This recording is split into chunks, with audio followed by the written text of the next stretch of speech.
घने जंगल के किनारे एक छोटी सी झोपड़ी में एक बूढ़ा और बूढ़ी रहते थे। बूढ़े का नाम था ढोलिया और बूढ़ी का नाम थी धम्मा। दोनों इतने आलसी थे कि जंगल के जानवर भी उनका मजाक उड़ाते थे।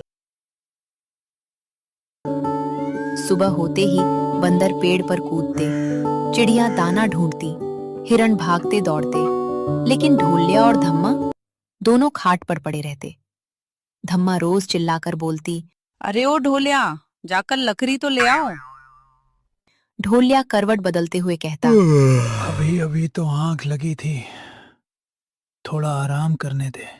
थोड़ी देर बाद ढोलिया बोलता, धम्मा, कुछ खाने को बना देना। चूल्हा जलाने में भी मेहनत लगती है रे।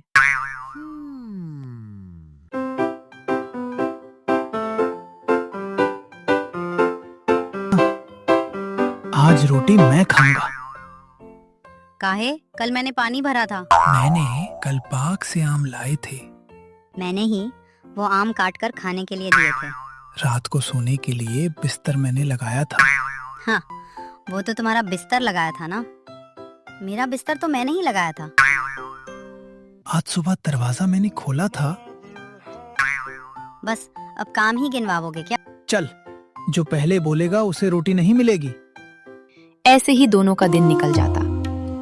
एक दिन घर में खाने को सिर्फ एक सूखी रोटी बची थी। दोनों की आंखें उसी रोटी पर टिकी थीं। रोटी बीच में रखी और दोनों चुपचाप लेट गए। ओ चाची, ओ ढोलिया चाचा, कोई आवाज क्यों नहीं आ रही? अरे बाप रे, लगता है दोनों मर गए।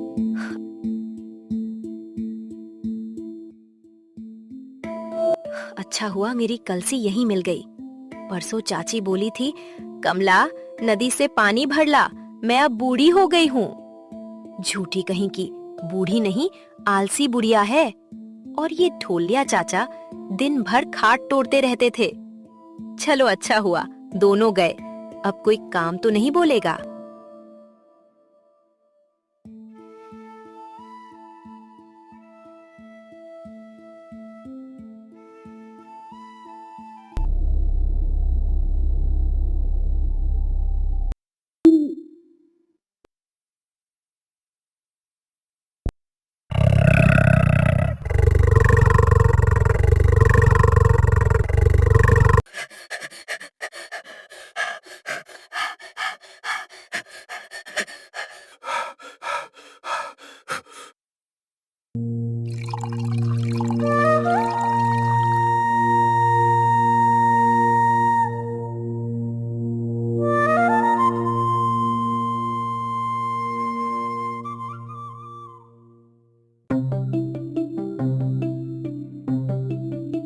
अरे ये धम्मा ज्यादा देर तक चुप नहीं रह सकती। हाय हाय, भूख के मारे मेरी तो जान निकली जा रही है। क्या करूं? ये ढोलिया भी ना कुछ बोलता भी नहीं है। लगता है धम्मा आज रोटी खाकर ही मानेगी। मैं भी धम्मा हूँ, रोटी खाकर ही मानूंगी। भूख से मेरे पेट में चूहे दौड़ रहे हैं।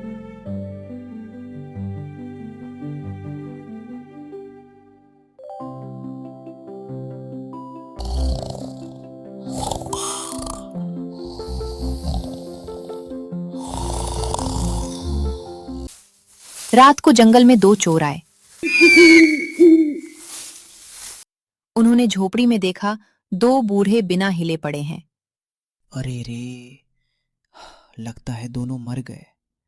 तो फिर आराम से सामान उठा ले। दोनों चोर झोपड़ी टटोलने लगे, पुराने बर्तन, लकड़ियां सब देखने लगे। अरे ये लोग कौन है? लगता है चोर घुस आए हैं। अब क्या करूं? घर में तो चुराने लायक तो कुछ है नहीं। जाने दो मुझे, क्या मैं अगर बोलूंगी तो मेरी रोटी ढोलिया ले जाएगा। अरे भाई चल, इनके घर तो कुछ नहीं मिला। गांव में चलकर डाका डालते हैं।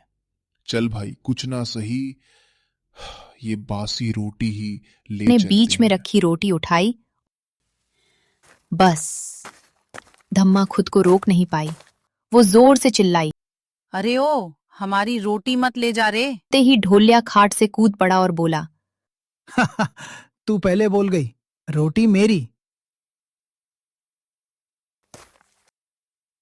भूत भाग रे, मरे हुए जिंदा हो गए। दोनों बूढ़ों को अचानक उठते देख चोर डर से कांप गए। डर के मारे दोनों चोर ने सोनार के दुकान से चोरी की हुई सोने की पोटली वहीं छोड़कर जंगल में भाग गए। ढोलिया और धम्मा पेट पकड़कर हंसने लगे।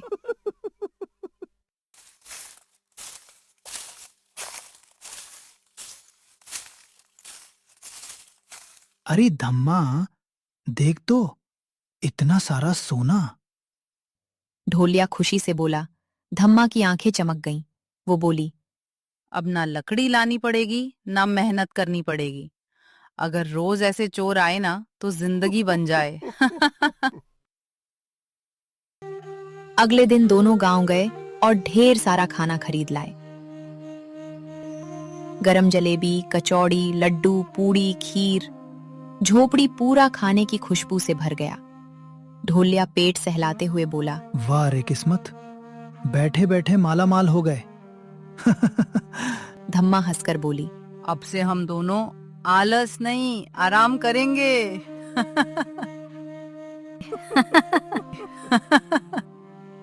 दोनों जोर जोर से हंसने लगे। कहानी यहाँ तक खत्म नहीं हुई। अब तो कहानी में ट्विस्ट आया है। भूख के वजह 2 दिन से अच्छे से सो नहीं पाए थे। अब तो पेट भर के खाना भी खा लिया। अब सब साफ सफाई कौन करेगा? इसी कारण दोनों वहीं बैठे रहे और बैठे बैठे वो दोनों वहीं फिर से सो गए। उधर गांव में कमला ने बोल रखा था, ढोलिया और धम्मा मर गए। इसीलिए सभी गांव वाले उनका अंतिम संस्कार करने के लिए निकल पड़े। बहुत देर मीठा साफ ना करने के वजह से उन दोनों के शरीर पर चिटिया चढ़ने लगी और गांव वालों को यकीन हो गया कि ये दोनों मर चुके हैं। सबने अंतिम यात्रा की तैयारी की, लेकिन ढोलिया और धम्मा फिर भी उठने का नाम नहीं ले रहे थे।